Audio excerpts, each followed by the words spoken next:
அனைவருக்கும் வணக்கம். இன்று நம்முடைய இந்திய அரசியல் நிர்ணய சட்டம் நமக்கெல்லாம் கொடுத்திருக்கக்கூடிய ஒரு குறிப்பிட்ட உரிமை, அதை பயன்படுத்துவதற்கான எல்லை, இதை பற்றித்தான் நாம் பார்க்க போகிறோம்.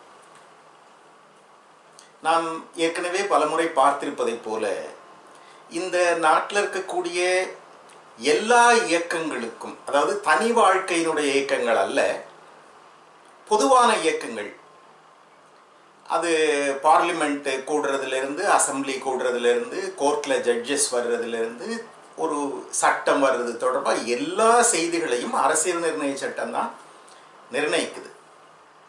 இந்தியன் கான்ஸ்டிடியூஷன் அப்படின்னு ஆங்கிலத்தில் சொல்லுவாங்களே, அது மிக குறிப்பாக அடிப்படை உரிமைகள் சிலவற்றை நமக்கு கொடுத்திருக்கு. ஃபண்டமெண்டல் ரைட்ஸ் என்று அது பேசப்படும். அந்த ஃபண்டமெண்டல் ரைட்ஸில் கூட மிக குறிப்பாக ஒரு ஆர்டிக்கிள் பற்றி தான் இன்னைக்கு நம்ம பார்க்க போகிறோம். ஆர்டிக்கிள்னா என்ன, அதையும் சொல்லிடுறேன். பொதுவாக உங்களுக்கெல்லாம் தெரியும், ஒரு சட்டம் அப்படின்னு இருந்தால் அதில் பிரிவுகள், செக்ஷன்ஸ்ன்னு சொல்லுவோம். இப்போ ட்ரான்ஸ்ஃபர் ஆஃப் ப்ராப்பர்ட்டி ஆக்ட் இல்லை எவிடன்ஸ் ஆக்ட், எந்த சட்டம் நீங்கள் எடுத்தாலும் செக்ஷன் இருக்கும். செக்ஷன் 2 என்ன சொல்லுது, செக்ஷன் 5 என்ன சொல்லுது, 10 என்ன, இப்படி பேசுவோம். ஆனால் இந்திய அரசியல் நிர்ணய சட்டத்தில் அதுக்கு ஆர்டிக்கிள் என்று சொல்லப்படும். அந்த ஆர்டிக்கிள் 19 பற்றி குறிப்பாக இன்னைக்கு பார்க்க போகிறோம். சில அடிப்படை உரிமைகளை இந்த ஆர்டிக்கிள் 19 நமக்கு பேசுகிறது. அதில் என்னென்ன உரிமைகள், அடிப்படை உரிமைகள், அதாவது it is a right guaranteed by Indian constitution. அதில் முதலாவதாக வருவது freedom of speech and expression. பேசுவதற்கோ என்னுடைய கருத்தை நான் சொல்லுவதற்கோ எனக்கான அடிப்படை உரிமை. இது அரசியல் நிர்ணய சட்டம் தான் கொடுத்திருக்கிறது. மற்ற ஏராளமான ஒரு 4-5 இன்னும் உரிமைகள் பேசப்படுகின்றன. உதாரணத்துக்கு, இந்த நாட்டில் நீங்கள் எங்கு வேண்டுமானாலும் குடியேறி வாழலாம், இந்த நாட்டில் நீங்கள் விருப்பமான தொழிலை செய்யலாம், ரைட் டு அசம்பிள் என்று சொல்லுவார்கள். ஒரு அரங்கத்திற்குள்ளே நீங்கள் கூடலாம், உங்கள் மத வழிபாட்டிற்காகவோ அல்லது ஒரு இலக்கிய அரங்குக்காகவோ, ஏதோ ஒரு திருமண நிகழ்ச்சிக்காகவோ நீங்கள் you have a right to assemble. இப்படி சில அடிப்படை உரிமைகளை ஆர்டிக்கிள் 19 தருகிறது. இந்த உரிமைகள் கொடுத்த உடனேயே அரசியல் நிர்ணய சட்டம் ஒரு கருத்தை வலியுறுத்துகிறது. என்ன என்றால், these rights are not absolute. இந்த வார்த்தையை பயன்படுத்துகிறார்கள். not absolute என்றால் என்ன பொருள் என்றால், எனக்கு பேசுவதற்கு உரிமை இருக்கிறது, எனக்கு எழுதுவதற்கு உரிமை இருக்கிறது, எனக்கு எந்த பிஸ்னஸ் வேணா செய்ய உரிமை இருக்கிறது. இந்த நாட்டுக்குள்ளே I have a right of movement, எங்கு வேண்டுமானாலும் போகலாம். I have a right to assemble, நான் எங்கு வேண்டுமானாலும் கூடலாம் என்பது உரிமை என்றாலும் கூட இட் இஸ் நாட் அப்சல்யூட். அப்புறம் இன்னொன்று சொல்லுகிறார்கள், this right should not be injurious to the interest of the community on the whole. இங்கே இருக்கக்கூடிய மனித சமுதாயத்துக்கு எவ்விதமான சிக்கலையோ பிரச்சனையோ காயத்தையோ மன உளைச்சலையோ உருவாக்கக்கூடியதாக இந்த உரிமை இருக்கக்கூடாது. 2 சொல்லி இருக்கிறேன். ஒன்று, it is not absolute, it should not be injurious to the common interest. It is not அப்சல்யூட்ன்றதை இன்னைக்கு சூழ்நிலையில் நீங்கள் நல்லா புரிஞ்சுக்குங்க. We have a right of movement இல்லையா, எங்கே வேணால் போகிறதுக்கு நமக்கு உரிமை இருக்குங்க. ஆனால் இந்த கோவிட்-19 சிச்சுவேஷனில் லாக்டவுன் போட்டுறாங்கன்னு வச்சுக்கோங்களேன், வீட்டை விட்டே வெளியே வரக்கூடாதுன்றாங்க. என்னுடைய அடிப்படை உரிமையை நீங்கள் பாதிக்கிறீர்கள்னு கேட்க முடியுமா? இல்லை. ஏன்னா ரீசனபிள் ரெஸ்ட்ரிக்ஷன்ஸ் ஆர் அலவுட். அரசுக்கு சரியான நேரத்தில் சரியாக இப்படி இருக்க வேண்டாம், இப்படி இருங்கள் என்று ரெஸ்ட்ரிக்ஷன் சொல்லக்கூடிய ஒரு அதிகாரம், உரிமை அரசுக்கு இருக்கிறது. ரைட் டு அசம்பிள், எங்க வேண்டுமானாலும் கூடலாம். ஆனா இன்னைக்கு திருமணம்னா கூட நீங்க 25 பேருக்கு மேல கூடக்கூடாது, தெருவில் 2-3 பேர் கூடக்கூடாது, 144 போட்டோம், தடை உத்தரவு, லாக்டவுன் என்று சொன்னால் நாம் எதிர்க்க முடியாது. காரணம், தீஸ் ஆர் ரீசனபிள் ரெஸ்ட்ரிக்ஷன்ஸ். அப்ப அரசியல் நிர்ணய சட்டம் சில செய்திகளை நமக்கு கொடுத்திருந்தாலும் கூட, அடிப்படை உரிமைகளை வாரி வழங்கி இருந்தாலும் கூட, they are not absolute.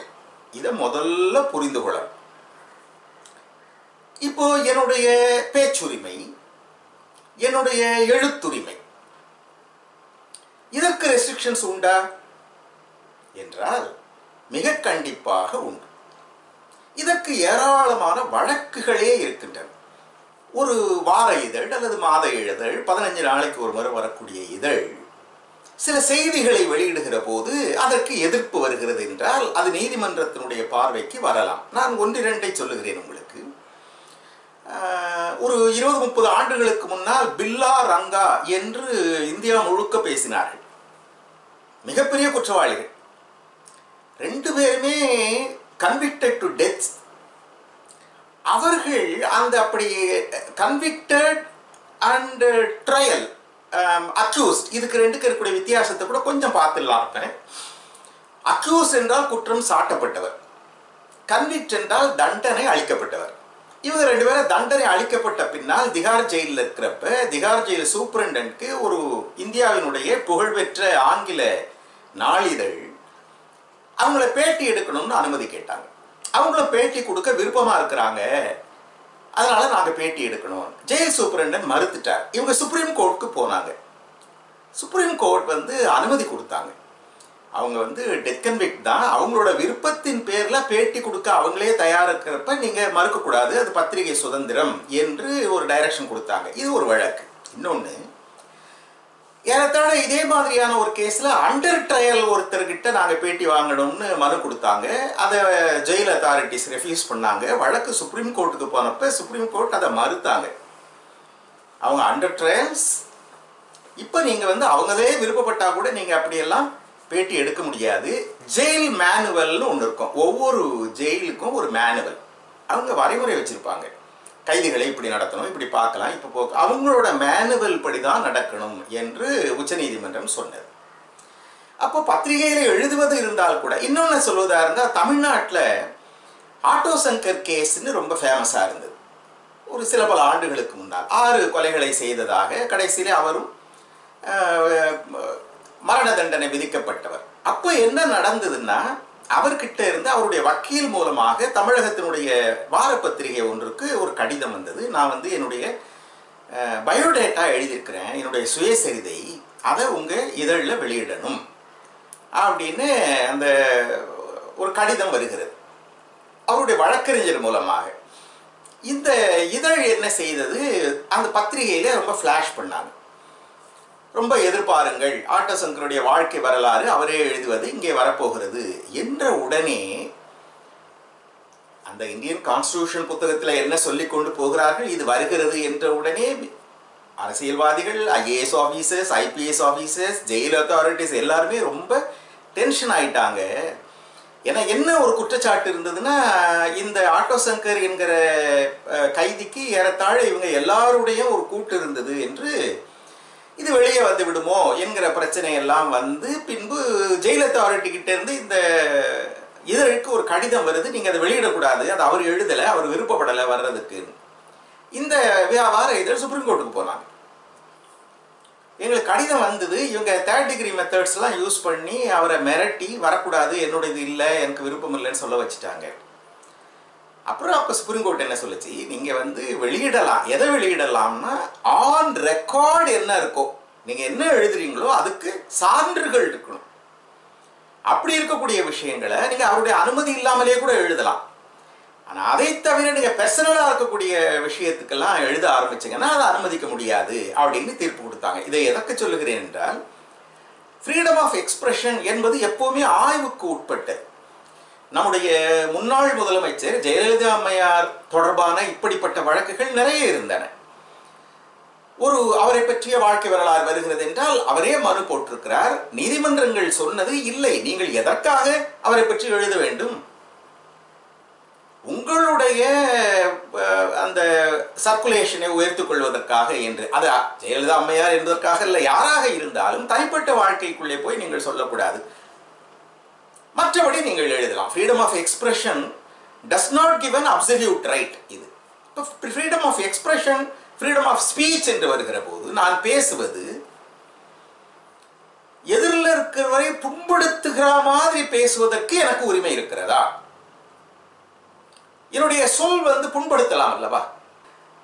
நான் சொல்லக்கூடிய ஒரு சொல் எதிராளியை புண்படுத்துவதாக, அவமானப்படுத்துவதாக இருந்தால் அவர் அதுக்கு ரியாக்ட் பண்ண உரிமை இருக்கு. ஆனால் அப்படி சொல்றதுக்கு எனக்கு உரிமை கிடையாது. அப்படி சொல்லக்கூடாது. இது ஒரு சின்ன விஷயத்துக்காக சொன்னதுன்னா கூட, நான் சொல்லக்கூடிய செய்திகள் அடுத்தவரை புண்படுத்துவதாக அமைந்தால் அது தவறாகிவிடும். இது மேடையிலே பேசக்கூடிய பேச்சு. இப்படி நிறைய வழக்குகள் வந்தன. மேடையிலே தரக்குறைவாக விமர்சித்தது என்று வருகிற போது இந்த ஃப்ரீடம் ஆஃப் ஸ்பீச் அப்படிப்பட்ட உரிமையை உங்களுக்கு தரவில்லை. இன்னைக்கு சூழல் அறிவியல் நிறைய வளர்ந்த உடனே இந்த யூடியூப்லலாம் நினைச்சதை பேசி வெளியிடுறாங்க பாருங்க. ஏன்னா அதில் ஒன்றும் இதுவரையில் தடை வரல. ஒரு அனுமதி வாங்கி தான் இந்த வீடியோவை அப்லோட் பண்ணணும், அதில் இருக்கக்கூடிய கண்டென்ட் என்னன்னு யாராவது பார்க்குறாங்க, இப்படிலாம் ஒன்றுமே இல்லை. அப்போது இதில் நிறைய நல்ல செய்திகள் வருகின்றன, நல்ல செய்திகளையும் சொல்லுகிறார்கள்.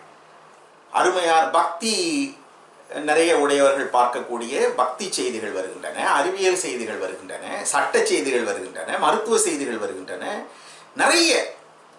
ஆனால் அதை பயன்படுத்தி நான் ஒட்டுமொத்தமாக இருக்கக்கூடிய ஒரு மக்கள் கூட்டத்தை மனம் புண்பட அளவுக்கு நான் பேசுகிறேன் என்று சொன்னால் அது ஃப்ரீடம் ஆஃப் ஸ்பீச்சில் வராது. யாராவது என்னுடைய பேச்சுரிமை இது, அதை தடுக்கிறீர்கள் என்று சொன்னால் அது குழந்தைத்தனமான வாதம் என்பதை புரிந்து கொள்ள வேண்டும். யாருக்குமே யாரையுமே புண்படுத்தக்கூடிய அனுமதியை நம்முடைய அரசியல் நிர்ணய சட்டம் வழங்கவில்லை. நம்முடைய தலைவர்கள் நம்மேல் இருக்கக்கூடிய நம்பிக்கையில் நமக்கு பல உரிமைகளை வழங்கியிருக்கிறார்கள். அந்த நம்பிக்கை என்ன என்றால், நம் மக்கள் ஒரு சட்டத்துக்கு கட்டுப்பட்ட மக்களாக, அடுத்தவர்களை மதிக்கக்கூடியவர்களாக, அடுத்தவருடைய உணர்வுகளை மதிப்பவர்களாக வளர்வார்கள், வாழ்வார்கள் என்கிற நம்பிக்கையிலே கொடுக்கப்பட்ட உரிமையை நான் உங்களை புண்படுத்துவதற்குத்தான் பயன்படுத்துவேன் என்கிற நோக்கத்தோடு பயன்படுத்தினால் சட்டம் அதை என்றும் அனுமதிக்கப் போவது இல்லை. அப்போ இந்த அரசியல் நிர்ணய சட்டம் தந்த உரிமைகளை எல்லாம் பாதுகாத்து அந்த அடிப்படையிலே நடந்து கொள்வது நம்முடைய கையிலே தான் இருக்கிறது. இந்த உரிமையை சரியான முறையிலே நாம் பாதுகாத்து கொள்ள வேண்டியது நம் கடமை. நன்றி, வணக்கம்.